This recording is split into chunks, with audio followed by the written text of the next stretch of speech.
Viewers, welcome to race education. നിങ്ങളുടെ സ്വന്തം വീട്ടി മിസ് ആണ്. നമുക്കറിയാം, NMMS എക്സാമിന്റെ നോട്ടിഫിക്കേഷൻ വന്നു കഴിഞ്ഞു. ഈ ഒരു എക്സാമുമായി ബന്ധപ്പെട്ട് രക്ഷിതാക്കൾക്കും അതുപോലെ തന്നെ കുട്ടികൾക്കും ഒരുപാട് സംശയങ്ങളുണ്ട്. അപ്പോൾ ആ സംശയങ്ങളൊക്കെ നിങ്ങൾ എന്ത് ചെയ്യുന്നുണ്ട്? കമന്റ്സിൽ ചോദിക്കുന്നുണ്ട്. അപ്പം അതിനൊക്കെയുള്ളൊരു ഉത്തരവായിട്ടാണ് ഞങ്ങൾ ഇന്ന് വന്നിരിക്കുന്നത്. അപ്പം എൻ്റെ കൂടെ നിങ്ങളെ ഏറ്റവും പ്രിയപ്പെട്ട എഡ്യൂക്കേഷണൽ ഫീൽഡിൽ ഓൺലൈനായിട്ടും ഓഫ്ലൈൻ ആയിട്ടും ഒരുപാട് വർഷങ്ങളായി എക്സ്പീരിയൻസ് ഉള്ള നമ്മുടെ സ്വന്തം ശ്രീലക്ഷ്മി മിസ് ഉണ്ട്, നിങ്ങളുടെ സ്വന്തം ലച്ചു മിസ് ഉണ്ട്. നമുക്ക് ആദ്യം ലച്ചു മിസ്സിനെ ഈ ഒരു സെഷനിലേക്ക് സ്വാഗതം ചെയ്യാം. ഹായ്.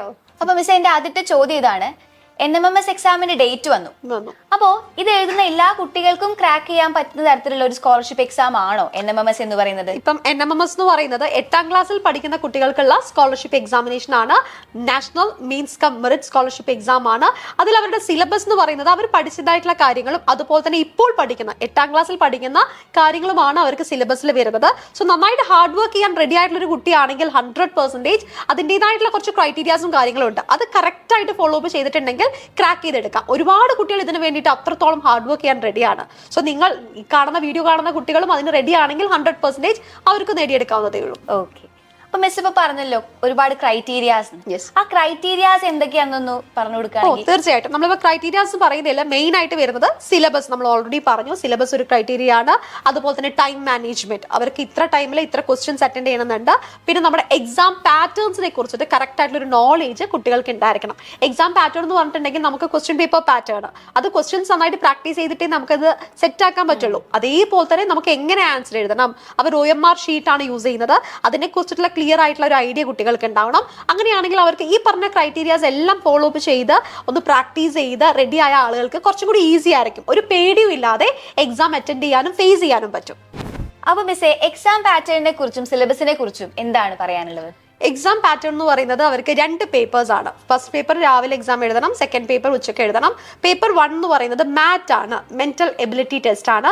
അതിനകത്ത് ക്വസ്റ്റ്യൻസ് വരുന്നത് നമ്മുടെ ഈ നമ്പർ സീരീസ്, പാറ്റേൺ സീരീസ്, അതുപോലെ തന്നെ കോഡിങ്, ഡീകോഡിങ്, പിന്നെ ഏജ് റിലേറ്റഡ് ആയിട്ടുള്ള ക്വസ്റ്റ്യൻസ്, അങ്ങനത്തെ ക്വസ്റ്റ്യൻസ് ആണ്. അതായത് മെന്റൽ എബിലിറ്റി റിലേറ്റഡ് ആയിട്ടുള്ള ക്വസ്റ്റ്യൻസ് ആണ്. അതിൽ 90 ക്വസ്റ്റ്യൻസ് ആണ് അവർക്കുള്ളത്. ഇനി പേപ്പർ 2 എന്ന് പറയുന്നത് സാറ്റ് ആണ്. സാറ്റിൻ്റെ അകത്ത് അവർക്ക് വരുന്നത് നമ്മുടെ സോഷ്യൽ സയൻസ് ഉണ്ട്, ബേസിക് സയൻസ്. ബേസിക് സയൻസിൽ അവർക്ക് ഫിസിക്സ്, കെമിസ്ട്രി, ബയോളജി 3 ഉണ്ട് കേട്ടോ. 3 റിലേറ്റഡ് ആയിട്ടുള്ള ക്വസ്റ്റ്യൻസ് വരുന്നു. അതേപോലെ തന്നെ മാത്സും ഉണ്ട്. ഈ പറയുന്ന പേപ്പർ 2 എന്ത് തന്നെയാണ്, 90 ക്വസ്റ്റ്യൻസ് ആണ് അവർക്ക് അറ്റൻഡ് ചെയ്യാനുള്ളത്. ഉച്ചക്ക്, അതേ ദിവസം തന്നെ ഉച്ചക്കാണ് അവർക്ക് പരീക്ഷ വരുന്നത്. ഇനി നമ്മൾ ക്വസ്റ്റ്യൻ പേപ്പറിന്റെ പാറ്റേണിൽ ഉപരി സിലബസിൽ അവർക്ക് ഇപ്പോൾ ഒരുപാട് സിലബസിൽ മാറ്റം വന്നിട്ടുണ്ട്. അതായത് 8ാം ക്ലാസ്സിൽ ഈ വർഷം പുതിയ ടെക്സ്റ്റ് ബുക്ക് ആണ്. അതുകൊണ്ട് തന്നെ ഈ മാറിയ സിലബസ് റിലേറ്റഡ് ആയിട്ടുള്ള ടോപ്പിക്സ് ആണ് നമ്മൾ എന്ത് ചെയ്യേണ്ടത്, നമ്മൾ കവർ ചെയ്യേണ്ടത്. 8ാം ക്ലാസ്സിൽ ക്രിസ്മസ് എക്സാം വരെയുള്ള കംപ്ലീറ്റ് പോർഷൻസ് എല്ലാ ചാപ്റ്റേഴ്സിലെയും നമ്മൾ എന്ത് ചെയ്തിരിക്കണം, ഈ പറഞ്ഞ സബ്ജക്ട്സിലുള്ള ടോപ്പിക്സ് നമ്മൾ കവർ ചെയ്തിരിക്കണം. അതേപോലെ തന്നെ നമ്മൾ എന്ത് ചെയ്യണം, 7ാം ക്ലാസ്സിൽ പഠിച്ച ടോപ്പിക്സും പിന്നെ 5ഉം 6ഉം ക്വസ്റ്റ്യൻസ് വളരെ കുറവാണ് വരുന്നത്. എന്നാൽ ചില ടോപ്പിക്സ് വളരെ ഇമ്പോർട്ടൻ്റ് ആയിട്ടുള്ള ടോപ്പിക്സ് ഉണ്ടാവും. അതിലൊരു നോളേജ് നിങ്ങൾക്ക് തീർച്ചയായിട്ടും ഉണ്ടാവണം. അപ്പോൾ സിലബസ് ഇങ്ങനെയാണ്. പിന്നെ എക്സാമിനെ കുറിച്ച് നമ്മൾ ഡീറ്റെയിൽ ആയിട്ട് പറയുകയാണെങ്കിൽ ഈ 90 ക്വസ്റ്റ്യൻസ് നമ്മൾ പറഞ്ഞു അല്ലേ. ഇപ്പൊ നമ്മൾ പേപ്പർ 1 എടുക്കുകയാണെങ്കിൽ 90 ക്വസ്റ്റ്യൻസ് അവർക്ക് അറ്റൻഡ് ചെയ്യാനുള്ളത് 90 മിനിറ്റ്സ് ആണ്. 90 മിനിറ്റിന്റെ അകത്ത് അവർ എന്ത് ചെയ്തിരിക്കണം, ഈ 90 ചോദ്യങ്ങളും അറ്റൻഡ് ചെയ്തിരിക്കണം. അതിപ്പോ മാറ്റ് ആണെങ്കിലും സാറ്റ് ആണെങ്കിലും. അപ്പൊ ചില ആളുകൾ ഫേസ് ചെയ്യുന്ന ഏറ്റവും വലിയൊരു പ്രശ്നമാണ് ടൈം മാനേജ്മെന്റ്. ഈ 1 മിനിറ്റിൽ എങ്ങനെയാണ് ഈ ഒരു ചോദ്യം നമ്മൾ എഴുതി തീർക്കുക എന്നുള്ളൊരു ചിന്തയുള്ള ആളുകൾ ഉണ്ടാവും. ഭയങ്കര ടെൻഷനാണ് കുട്ടികൾക്ക്. ഈ ടൈം മാനേജ്മെന്റ് കറക്റ്റ് ആയിട്ട് ചെയ്തിട്ടില്ലെങ്കിൽ അവർക്ക് ആ ഒരു ടൈമിന്റെ അകത്ത് കംപ്ലീറ്റ് ക്വസ്റ്റ്യൻസ് അറ്റൻഡ് ചെയ്യാൻ പറ്റാത്തൊരവസ്ഥ വരാം. അപ്പൊ ആ ഒരു ടൈം മാനേജ്മെന്റ് ക്ലിയർ ചെയ്യണമെങ്കിൽ ക്വസ്റ്റ്യൻ പേപ്പർ പ്രാക്ടീസ്, അവിടെയാണ് നമ്മൾ അതിന്റെ ഇമ്പോർട്ടൻസ് കൊടുക്കുന്നത്. കൂടുതൽ നമ്മൾ ക്വസ്റ്റ്യൻ പേപ്പേഴ്സ് നന്നായിട്ട് പ്രാക്ടീസ് ചെയ്യുക. അത് വെറുതെ പഠിച്ചാൽ പോരാ, നമ്മൾ ഈ OMR ഷീറ്റിന്റെ അകത്ത് ആൻസർ ചെയ്ത് പഠിക്കണം. എന്നാലേ അവർക്ക് ആ ഒരു എന്താ പറയുക കണക്ഷനും അതേപോലെ എക്സാം പാറ്റേണിലേക്ക് അവർക്ക് എത്തിക്കാനും സാധിക്കത്തുള്ളൂ. അപ്പൊ കുട്ടികൾ ഇതിന് മുന്നേ OMR ഷീറ്റിൽ എക്സാം എഴുതി ശീലമുള്ള അവരായിരിക്കും. പല ആളുകളും ഈ LSSും USS എക്സാം ഒക്കെ എഴുതി വന്ന ആളുകളായിരിക്കും. USS എക്സാമിനേഷൻ OMR ഷീറ്റിൽ തന്നെയാണ് അവർ ചെയ്യുന്നത്. എന്നാൽ അത് എഴുതാത്ത കുട്ടികൾക്ക് ചിലപ്പോൾ NMMS എക്സാമിനേഷൻ ആയിരിക്കും ആദ്യമായിട്ട് OMR ഷീറ്റ് എന്താണെന്നും OMR ഷീറ്റിൽ എങ്ങനെ എക്സാം എഴുതണം എന്നുള്ളതും അവർ ചെയ്യാൻ പോകുന്നുണ്ടാവും. ഓക്കെ. അപ്പൊ കുട്ടികൾ അത് പ്രത്യേകം ശ്രദ്ധിക്കണം. അത് വളരെ ഇമ്പോർട്ടന്റ് ആണ്. കാരണം എന്താണെന്ന് വെച്ചാൽ നമ്മൾ OMR ഷീറ്റ് എടുക്കുകയാണെങ്കിൽ നമ്മുടെ MCQ ടൈപ്പ് ക്വസ്റ്റ്യൻസ് ആണ് നമുക്ക് വരുന്നത്. Multiple choice questions. അതായത് ഒരു ചോദ്യത്തിന് 4 ഓപ്ഷൻസ് ഉണ്ടാവും. ആ 4 ഓപ്ഷൻസിൽ നിന്ന് കറക്റ്റായ ഓപ്ഷൻ നമ്മൾ തിരഞ്ഞെടുത്തിട്ട് നമ്മൾ എന്ത് ചെയ്യണം, നമ്മുടെ OMR ഷീറ്റിൽ ക്വസ്റ്റ്യന്റെ നേരെ 4 ബബിൾസ് ഉണ്ടാവും.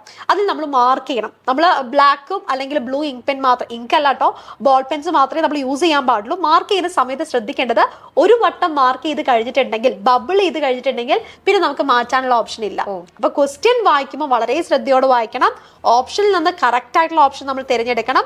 ആൻസർ മാർക്ക് ചെയ്യുമ്പോൾ വരെ നമ്മൾ എന്ത് ചെയ്യണം, വളരെയധികം ശ്രദ്ധിക്കണം. കാരണം OMR ഷീറ്റിൽ ഒരു വട്ടം നമ്മൾ മാർക്ക് ചെയ്ത് കഴിഞ്ഞാൽ നമുക്ക് അത് കട്ട് ചെയ്തിട്ട് രണ്ടാമത് മാർക്ക് ചെയ്യാനോ അത് കറക്ഷൻ ചെയ്യാനോ ഒന്നും പറ്റില്ല, അത് ഇൻവാലിഡ് ആയി പോകും.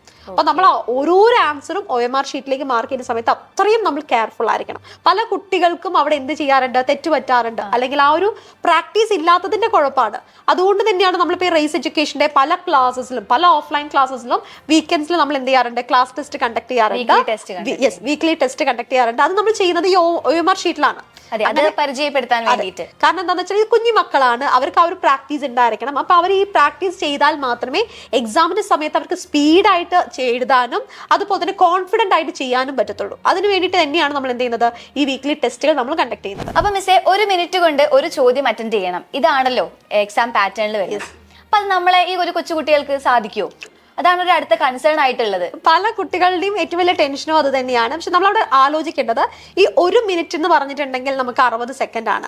ചില ക്വസ്റ്റ്യൻസ് നമ്മൾ അറ്റൻഡ് ചെയ്യാൻ നമുക്ക് ഈ 60 സെക്കൻഡിന്റെ ആവശ്യമില്ല. ചിലപ്പോൾ 10 സെക്കൻഡ് കൊണ്ട് നമുക്ക് ചില ചോദ്യങ്ങൾ ആൻസർ ചെയ്യാം. ഇപ്പൊ ഡയറക്റ്റ് ആയിട്ട് ക്വസ്റ്റ്യൻ വായിക്കുന്നു, 4 ഓപ്ഷൻസിൽ നിന്ന് നമുക്ക് ഈസി ആയിട്ട് ആൻസർ ഐഡന്റിഫൈ ചെയ്യാം. നേരെ മറിച്ച് കുറച്ച് ന്യൂമറിക്കൽ പ്രോബ്ലംസ് അല്ലെങ്കിൽ നമ്മുടെ ഈ മാത്സ്, ഫിസിക്സ്, കെമിസ്ട്രിയിലൊക്കെ ചില ക്വസ്റ്റ്യൻസ് ഉണ്ടാവും. അതിന് നമ്മൾ കുറച്ചും കൂടി ടൈം സ്പെൻഡ് ചെയ്യേണ്ടി വരും. പ്രത്യേകിച്ച് നമ്മൾ എടുത്തു പറയുകയാണെങ്കിൽ മാറ്റിലുള്ള ഒരുവിധം ചോദ്യങ്ങളെല്ലാം അങ്ങനെയാണ്.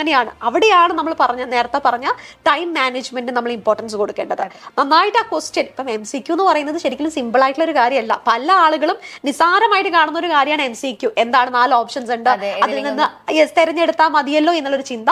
പക്ഷെ ആ ഒരു കോണ്ടന്റിന്റെ ഡീറ്റെയിൽ കറക്റ്റ് ആയിട്ടുള്ള ഒരു നോളേജ് ഉണ്ടെങ്കിൽ മാത്രമേ നമുക്ക് ഈസി ആയിട്ട് ഒരു ചോദ്യത്തിന്റെ ആൻസർ നമുക്ക് ഐഡന്റിഫൈ ചെയ്യാൻ പറ്റുള്ളൂ. പ്രത്യേകിച്ച് ഒരു കോമ്പറ്റേറ്റീവ് എക്സാം ആവുമ്പോൾ നമ്മുടെ ഒരു ക്വസ്റ്റ്യൻ പാറ്റേൺ എന്ന് പറയുന്നതും ആ ഒരു ലെവൽ തന്നെയായിരിക്കും. കുറച്ച് അപ്ലൈഡ് ലെവൽ ആയിരിക്കും, ഹയർ ലെവൽ ആയിരിക്കും. കാരണം നമുക്ക് ഇതിൽ നിന്ന് ഏറ്റവും ബെസ്റ്റ് സ്റ്റുഡൻസിനെയാണ് സെലക്ട് ചെയ്യേണ്ടത്. അതുകൊണ്ട് തന്നെ നമ്മൾ എന്ത് ചെയ്യണം, കൂടുതൽ നമ്മൾ ക്വസ്റ്റ്യൻസ് പ്രാക്ടീസ് ചെയ്യുക. അവിടെ ആ ഒരു ഇമ്പോർട്ടൻസ് നമ്മൾ കൊടുത്തേ പറ്റും. മിസ്സേ, ഞാൻ മിൻഡിയുടെ കമന്റ് ബോക്സിലെ ഒരു കമന്റ് കണ്ടു, നാരങ്ങ ചോക്ലേറ്റ് എന്നൊക്കെ. ഓക്കെ, നമ്മുടെ നടക്കാവ് ഗേൾസിലെ കുട്ടികൾ കമന്റ് ചെയ്തത് അത് വേറൊന്നുമല്ല. ഞാൻ സ്വതവേ ഓരോ സ്കൂളിൽ നമ്മുടെ റേസ് എഡ്യൂക്കേഷന്റെ ഭാഗമായിട്ട് പല സ്കൂളുകളിൽ നമ്മൾ ഓഫ്ലൈൻ ക്ലാസ് എടുക്കാൻ പോകുന്ന സമയത്ത് നമ്മൾ ഓരോരോ ആക്ടിവിറ്റീസ് ആയിട്ടായിരിക്കും ക്ലാസ്സസ് പഠിക്കുന്നത്. ചിലപ്പോൾ ആക്ടിവിറ്റീസ് ആയിരിക്കാം, ചിലപ്പോൾ പാട്ട് പാടിയിട്ടായിരിക്കാം, ചിലപ്പോൾ കഥകൾ പറഞ്ഞിട്ടായിരിക്കാം, അല്ലെങ്കിൽ ടഫ് ആയിട്ടുള്ള ഭാഗങ്ങളൊക്കെ നമ്മൾ ഈസി ആയിട്ട് കുറച്ച് കോഡൊക്കെ വെച്ചിട്ടാണ് നമ്മൾ എന്ത് ചെയ്യാറ്, പഠിപ്പിക്കാറ്. കാരണം സ്കോളർഷിപ്പിന് പ്രിപ്പയർ ചെയ്യുന്ന ആളുകളാണ് ആ ഈസി ട്രിക്സും ടിപ്സും ഒക്കെ അറിഞ്ഞിരിക്കണം എന്നുള്ളതുകൊണ്ട്. പിന്നെ ക്ലാസ് കുറച്ച് എന്താ പറയുക, ആക്റ്റീവും ഇന്ററാക്റ്റീവും ഒക്കെ ആക്കാൻ വേണ്ടിയിട്ട് നമ്മൾ എന്ത് ചെയ്യാറുണ്ട്, ഇതുപോലത്തെ പൊടിക്കൈകളൊക്കെ യൂസ് ചെയ്യാറുണ്ട്. ഞാൻ സ്വതവേ ചെയ്തൊരു ആക്ടിവിറ്റിയാണ്, നാരങ്ങനെ വെച്ചൊരു ആക്ടിവിറ്റി ചെയ്യും. അത് ചെയ്യുന്നവർക്ക് ഡയറി മിൽക്ക് സമ്മാനമായിട്ട് കൊടുക്കാറുണ്ട്. എന്നാൽ നടക്കാവ് ഗേൾസിൽ നമ്മൾ ആ ഒരു ആക്ടിവിറ്റി ഞാൻ ചെയ്തില്ല. അതിന്റെ ഒരു സങ്കടമായിരുന്നു കുട്ടികളെ കമന്റ് ബോക്സിൽ പറഞ്ഞത്. ഇനി അടുത്ത തവണ നടക്കാവ് ഗേൾസിന്റെ ക്ലാസ് എടുക്കാൻ പോകുന്ന സമയത്ത് തീർച്ചയായിട്ടും ആ ഒരു ആക്ടിവിറ്റി ചെയ്യാമെന്ന് ഞാൻ പറഞ്ഞിട്ടുണ്ട്. ആ ഒരു ആക്ടിവിറ്റി ഇവിടെ ചെയ്യാൻ പറ്റുമോ? നാരങ്ങ ഉണ്ടെങ്കിൽ നമുക്ക് ചെയ്യാവുന്നതേ. അതൊക്കെ ഞാൻ സെറ്റ് ചെയ്തിട്ടുണ്ട്. ഫുൾ സെറ്റപ്പ് ആയിട്ടാണ് വന്നത്. ഓക്കെ, നമുക്ക് ചെയ്യാം. അങ്ങനെയാണെങ്കിൽ എന്റെ ബാഗിനകത്ത് സ്വീറ്റ്സ് ഉണ്ടാവും, അതും കൂടി ഒന്ന് എടുക്കോ? യെസ്, ഞാൻ സ്വതവേ ഓഫ്ലൈൻ ക്ലാസ് നമുക്ക് എപ്പോഴാണ് കിട്ടാന്നൊന്നും പറയാൻ പറ്റില്ല. അതുകൊണ്ട് ഓൾറെഡി ബാഗിനകത്ത് എപ്പോഴും എന്തുണ്ടാവും, താങ്ക് യു, സ്വീറ്റ്സ് സ്റ്റോക്ക് ഉണ്ടാവും മക്കൾക്ക് കൊടുക്കാൻ വേണ്ടിയിട്ട്. സോ നമുക്ക് നാരങ്ങ വെച്ചിട്ടുള്ള ആക്ടിവിറ്റി ചെയ്ത് നോക്കാം. നമുക്ക് അതിന് വേണ്ടി നമ്മൾ ചെയ്യുന്നത് വേറെ ഒന്നുമല്ല, ഒരു ജസ്റ്റ് ഒരു കഷ്ണം നാരങ്ങ, ഒരു പീസ് പോരെ എടുക്കാൻ അല്ലെ. ഈ ഒരു പീസ് നാരങ്ങ എടുത്തിട്ടുണ്ട്. വേറെ ഒന്നുമല്ല, ഈ നാരങ്ങ വിത്തൗട്ട് എനി എക്സ്പ്രഷൻ, ഒരു എക്സ്പ്രഷൻ ഇല്ലാതെ കഴിച്ചു കാണിക്കണം. വെറുതെ നക്കി കാണിച്ചാൽ പോരാ, ചവച്ച് കഴിച്ചു കാണിക്കണം. അതെ, ഇത് എനിക്കുള്ള ടാസ്ക് ആയല്ലോ. അതെ, ഞാൻ ഈ ടാസ്ക് എന്റെ മക്കൾക്കാണ് കൊടുക്കാറ്. ഇത്തവണ ആദ്യമൊക്കെ തന്നേ ഉള്ളൂ, ഒന്ന് ട്രൈ ചെയ്തോ. ഇതാണ് കുട്ടികൾക്ക് കൊടുക്കുന്ന ടാസ്ക്. കുട്ടികൾ അവർക്ക് വേണ്ടി ടാസ്ക് അവരുടെ ചോദിച്ചു വാങ്ങാറാണ് പതിവ്. ഇല്ല, അത് അങ്ങനെ തന്നെ. ചെറിയൊരു പീസാണ്, അതിലെ ചെറിയൊരു കഷ്ണമാണ്. നന്നായിട്ട് ചവയ്ക്കണം. അതൊരു എക്സ്പ്രഷൻ ഉണ്ടാവാൻ പാടില്ല. എക്സ്പ്രഷൻ ഉണ്ടാവാൻ പാടില്ല, വിത്തൗട്ട് എനി എക്സ്പ്രഷൻ. ഓക്കെ, ചവച്ചോളൂ. നന്നായി ചവച്ച് കഴിക്കണേ. അതിനെ ചവയ്ക്കുന്ന കണ്ടിട്ട് എന്റെ വായിൽ വെള്ളം വരുന്നു, എനിക്കെന്നെ പൊളിക്കുന്നു. നല്ല ടാസ്ക് അല്ലേ? അല്ലേ? ചവച്ച് കഴിക്കണം. നന്നായിട്ട് നമ്മൾ ചവച്ചിട്ട് അതിനകത്തുള്ള നാരങ്ങനീര് മൊത്തമായിട്ട് നമ്മൾ എന്ത് ചെയ്യണം, നമ്മൾ വിഴുങ്ങണം. റെഡിയാണോ? റെഡി. ഞാൻ ടാസ്ക് പറഞ്ഞിരിക്കുന്നത് വിത്തൗട്ട് എനി എക്സ്പ്രഷൻ എന്നാണ്. അല്ലെങ്കിൽ ഏറ്റവും നല്ല എക്സ്പ്രഷൻ ഇടുന്ന ആൾക്കല്ല പ്രൈസ്. എക്സ്പ്രഷൻ ഇല്ലാതെ എങ്ങനെ തിന്നാം? എനിവേ, ഈ ഒരു ആക്ടിവിറ്റിയിൽ നമ്മുടെ അതിരമസ് തോറ്റു. പക്ഷെ സ്വതവേ നമ്മുടെ മക്കള്, സത്യം പറഞ്ഞാൽ ഇപ്പോഴത്തെ മക്കൾ, ചിലപ്പോൾ നമ്മൾ ഓൾഡ് ജനറേഷൻ ആയതുകൊണ്ടായിരിക്കാം കേട്ടോ, നമ്മുടെ ന്യൂജൻ മക്കളെല്ലാം നാരങ്ങ പീസ് കൊടുക്കുന്ന സമയത്ത് നന്നായിട്ട് ചവച്ച് വിത്തൗട്ട് എക്സ്പ്രഷൻ, ഒരു എക്സ്പ്രഷൻ ഇല്ലാതെ അവർ കഴിച്ച് കാണിച്ചിട്ടുണ്ട്. ആ ഒരു ആക്ടിവിറ്റി അതോടുകൂടി ഞാൻ നിർത്തുകയാണ് ചെയ്യുന്നത്. എനിവേ, പാവം മിസ് അത്രയും നല്ല എക്സ്പ്രഷൻ ഇട്ട സ്ഥിതിക്ക് ഈ മുട്ടായി നമുക്ക് മിസ്സിന് കൊടുക്കാം അല്ലെ.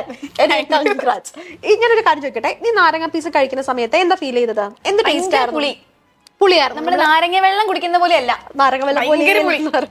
കാരണം എന്താണെന്ന് വെച്ചാൽ ഈ നാരങ്ങന്റെ അകത്ത് അടങ്ങിയിരിക്കുന്നത് ആസിഡ് ആണ്, സിട്രിക് ആസിഡ് ആണ്. സ്വതവേ നമുക്ക് പറയാം ആസിഡുകൾക്ക് സോർ ടേസ്റ്റ് ആണ്, പുളി രുചിയാണ്. മാത്രമല്ല നമ്മൾ നേരത്തെ പറഞ്ഞു നാരങ്ങ വെള്ളം നമ്മൾ എങ്ങനെയാണ് ഉണ്ടാക്കുക? ഈ നാരങ്ങനീര് വെള്ളത്തിൽ പിഴിഞ്ഞിട്ട് നമ്മൾ ഡിസോൾവ് ചെയ്തിട്ടാണ് ഉണ്ടാക്കുക. അപ്പൊ നമുക്ക് അവിടെ നിന്നൊരു പോയിന്റ് കിട്ടി, acids R soluble in water. So acid related ആയിട്ടുള്ള പല ടോപ്പിക്സും നമുക്ക് എന്ത് ചെയ്യാം, ഈ ഒരു ചെറുനാരങ്ങ വെച്ച് നമുക്ക് ഈസി ആയിട്ട് എക്സ്പ്ലെയിൻ ചെയ്യാം. പിന്നെ മക്കളുടെ അടുത്ത് കഴിക്കാൻ പറയുന്ന സമയത്ത് അവർ ഭയങ്കര എൻഗേജ്ഡ് ആയിരിക്കും, അവർ ഭയങ്കര ആക്റ്റീവ് ആയിട്ട് ഇരിക്കും. അതുകൊണ്ടാണ് നമ്മൾ എന്ത് ചെയ്യുന്നത്, ഇതുപോലത്തെ ചെറിയ ചെറിയ പൊടിക്കൈകൾ നമ്മൾ ക്ലാസ്സസിൽ ഉപയോഗിക്കുന്നത്. പിന്നെ മാത്രമല്ല ഈ ഓറഞ്ച്, മുസംബി ഒക്കെ നമ്മൾ സിട്രസ് ഫ്രൂട്ട്സ് എന്നാണ് വിളിക്കുക. കാരണം ഇതിനകത്ത് അടങ്ങിയിരിക്കുന്ന സിട്രിക് ആസിഡ് കൊണ്ടാണ്. NMMSനൊക്കെ ഇമ്പോർട്ടന്റ് ആയിട്ടുള്ള ഒരു ടോപ്പിക്കാണ് ആസിഡ് ആൽക്കലി ബേസ് എന്ന് പറയുന്ന ടോപ്പിക്. യെസ്, അപ്പൊ ഇത്രയുമാണ് നമ്മുടെ ചെറിയൊരു ആക്ടിവിറ്റി ആണ്, പക്ഷെ ഭയങ്കര എഫക്റ്റീവ് ആയിട്ടുള്ള ഒരു ആക്ടിവിറ്റി ആണിത്. ഓക്കെ, വളരെ രസകരമായിട്ടുള്ള ക്ലാസ്സുകളായിരിക്കും അപ്പൊ നമ്മുടെ ഇവിടുത്തെ റേസിലെ ടീച്ചേഴ്സ് എല്ലാവരും ഓഫ്ലൈനിൽ പോയിട്ട് എല്ലാ ടീച്ചേഴ്സും ഓരോരോ വിധത്തിലാണ് എന്ത് ചെയ്യുന്നത്, ക്ലാസ് ഹാൻഡിൽ ചെയ്യുന്നത്. കാരണം നമുക്ക് അത് മാക്സിമം കുട്ടികളിലേക്ക് ആ കൺസെപ്റ്റ് എത്തിക്കണമെന്നും അത് അവർ ഓർത്തിരിക്കണം എന്നുള്ളത് കൊണ്ടാണ് നമ്മൾ മാക്സിമം നമ്മൾ ഇങ്ങനെ ക്ലാസ്സസ് എടുക്കുന്നത്. അപ്പൊ ഇതുപോലെയുള്ള ഇൻട്രസ്റ്റിംഗ് വീഡിയോസ് നമുക്ക് ഇനിയും നമ്മുടെ ചാനലിൽ അപ്ലോഡ് ചെയ്യാം അല്ലേ? തീർച്ചയായിട്ടും NMMS റിലേറ്റഡ് ആയിട്ടുള്ള സബ്ജക്റ്റുകളിൽ നിന്നുള്ള കോണ്ടന്റ് വീഡിയോസും ട്രിക്സും ടിപ്സും ഒക്കെ നമ്മുടെ ഈ ചാനലിൽ നിങ്ങൾക്ക് അവൈലബിൾ ആയിരിക്കും. അതുപോലെ തന്നെ NMMSന് പ്രിപ്പയർ ചെയ്യുന്ന കുട്ടികളാണെങ്കിൽ തീർച്ചയായും നിങ്ങൾ കമന്റ് ബോക്സിൽ നിങ്ങളുടെ പേരും സ്കൂളൊക്കെ നിങ്ങൾ ടൈപ്പ് ചെയ്യുക. നിങ്ങൾ വേണമെന്ന് വിചാരിച്ചിട്ട് നിങ്ങൾ പഠിക്കുകയാണെങ്കിൽ 100% നിങ്ങൾക്ക് ക്രാക്ക് ചെയ്യാൻ സാധിക്കും കേട്ടോ. അപ്പോൾ ഓൾറെഡി നമ്മുടെ ചാനലിൽ NMMS റിലേറ്റഡ് ആയിട്ടുള്ള ഒരുപാട് വീഡിയോസ് അപ്ലോഡ് ആയിട്ടുണ്ട്. അപ്പോൾ മക്കളെല്ലാവരും അതൊക്കെ ഒന്ന് ചെന്ന് കാണുക, മാക്സിമം സപ്പോർട്ട് ചെയ്യുക. അതുപോലെ തന്നെ നിങ്ങളുടെ ഫ്രണ്ട്സിലേക്ക് എല്ലാവരിലേക്ക് എത്തിക്കുക. ഇനി നമ്മൾ ഒരുപാട് അപ്ഡേഷൻസ് ആയിട്ട് ഇനിയും വരും. അപ്പോൾ എല്ലാവരും സപ്പോർട്ട് ചെയ്യുക. ബൈ.